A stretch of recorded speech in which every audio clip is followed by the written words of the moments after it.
Continuamos con la reducción de ángulos al primer cuadrante. En este caso partimos de un ángulo que esté en el tercer cuadrante. Dibujamos nuestra circunferencia goniométrica de radio 1, ponemos los ángulos en su sitio y vamos a dibujar un ángulo que esté en el tercer cuadrante. Este sería el ángulo beta que está en el tercer cuadrante. Al igual que ocurría con el segundo cuadrante, si nos fijamos bien en este ángulo, vamos a ponerlo de una manera especial. Cualquier ángulo que esté en el tercer cuadrante va a poder ponerse siempre como aquel ángulo que sobrepasa al ángulo llano en una determinada cantidad. Según eso, entonces, tendríamos que este ángulo beta podría ponerse como 180 grados más alfa, donde alfa es esa cantidad en la que sobrepasa el ángulo beta al ángulo llano. Esto es cuando se trabaja en grados sexagesimales. Si trabajamos en radianes, pues sería pi más alfa. Ese sería entonces el ángulo alfa que sobrepasa al ángulo llano, en el cual beta sobrepasa al ángulo llano, que lo llamamos alfa.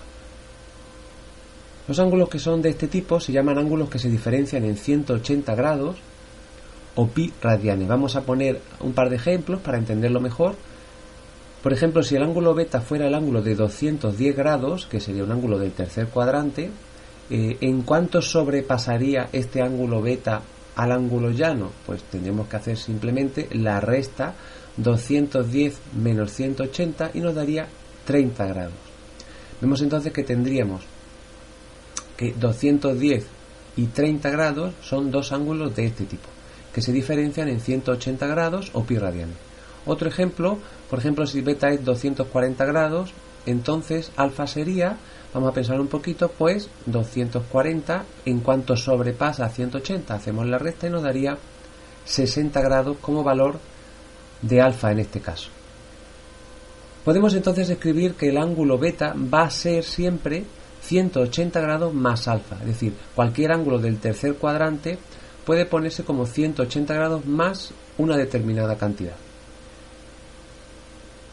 A partir de aquí podríamos trazar, prolongando la línea correspondiente, podríamos trazar esa línea que cortaría la circunferencia en ese punto y tendríamos entonces el ángulo alfa también en el primer cuadrante. Quedarían entonces dos triángulos, el primero con las razones trigonométricas de beta, ahí estaría seno de beta y aquí estaría coseno de beta, y por otro lado tendríamos ahí seno de alfa y coseno de alfa para el ángulo con el que vamos a relacionar el ángulo beta del tercer cuadrante, vamos a relacionarlo con este ángulo alfa que hemos visto cómo se halla. Una vez que tenemos esos dos triángulos, nos planteamos que es la igualdad de esos dos triángulos, es decir, esos dos triángulos son iguales porque tienen dos ángulos iguales y un lado igual. El radio es el mismo y hay dos ángulos iguales que serían 90 grados y alfa. Son por tanto los dos triángulos iguales, es decir, este triángulo y este otro son iguales. Al ser iguales, lo único que tenemos que fijarnos en que están en posiciones distintas, pero los lados van a tener la misma longitud. Los triángulos miden lo mismo. Cada lado mide igual que el correspondiente del otro triángulo. A partir de aquí tendríamos entonces que el seno de beta, que podremos escribir como seno de 180 grados más alfa, ya que hemos visto que beta y 180 grados más alfa pueden ser expresiones equivalentes, el seno de ese ángulo, que sería este segmento que tiene esa longitud, va a ser igual que este de aquí, que el seno de alfa, es decir, las longitudes van a ser iguales. Claro, aunque midan lo mismo, pero no están en la misma situación, puesto que el seno de beta está en la parte negativa del eje y es un valor negativo. Recordemos que estamos trabajando con un ángulo del tercer cuadrante. Los ángulos del tercer cuadrante tienen el seno y el coseno negativo. De manera que aunque en valor absoluto midan igual, o sea, las longitudes son las mismas, pero para poder establecer una igualdad yo tengo que cambiar el signo del seno de alfa para que sea igual que el seno de beta. De manera que miden lo mismo, pero el seno de beta sería el seno de alfa cambiado de signo.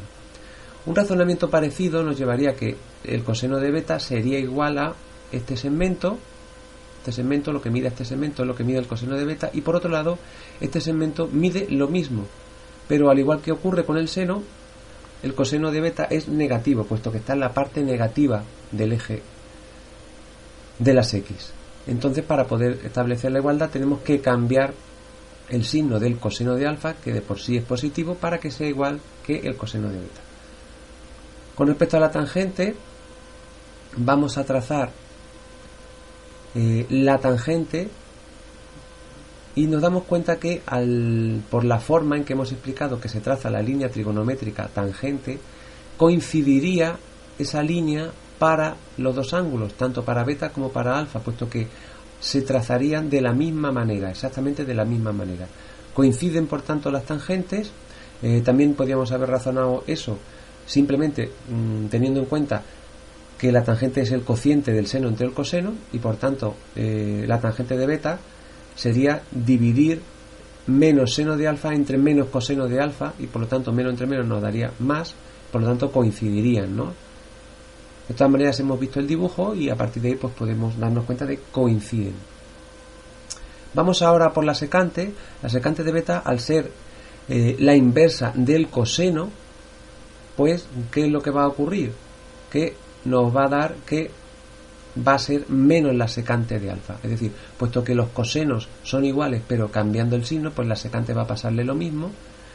A las cosecantes también va a ocurrirles igual, serán iguales pero hay que cambiar el signo para que coincidan por la misma definición de cosecante. Y la cotangente pues va también a coincidir, puesto que como las tangentes coinciden, la cotangente, que es la inversa de la tangente, también va a coincidir. ¿De acuerdo? Bueno, pues estas serían las fórmulas que nos ayudan a reducir un ángulo del tercer cuadrante, nos ayudan a reducirlo por comparación con este ángulo alfa que hemos escogido de la manera que hemos explicado del primer cuadrante.